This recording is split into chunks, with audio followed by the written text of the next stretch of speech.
The United Nations is raising concerns about the deteriorating human rights situation in Libya. At the United Nations briefing in Geneva, Rupert Colville, spokesperson for the Office of the UN High Commissioner for Human Rights, said in 2019 the OHCHR and the UN support mission in Libya has so far documented at least 284 civilian deaths and 363 injuries as a result of the armed conflicts in Libya, an increase of 25% over the same period last year.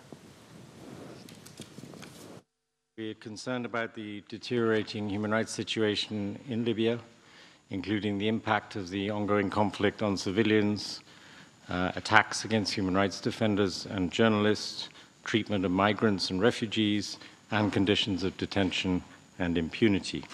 In 2019, our office, along with the UN support mission in Libya, UNSMIL,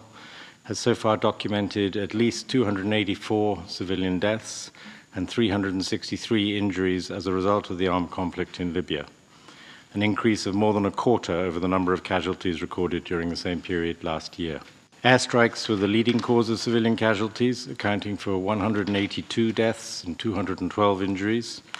This is followed by ground fighting, improvised explosive devices, abductions and killings. During the same period, the World Health Organization has documented 61 conflict-related attacks against healthcare facilities and personnel, which is a 69% increase compared to the same period in 2018. As you know, the treatment of migrants and refugees in Libya has been a matter of huge concern over the past few years, and they continue to be routinely subjected to violations and abuses, including extrajudicial and arbitrary killings, arbitrary detention, enforced disappearances, torture, sexual and gender-based violence, abduction for ransom, extortion, and forced labor by state officials, traffickers, and by smugglers.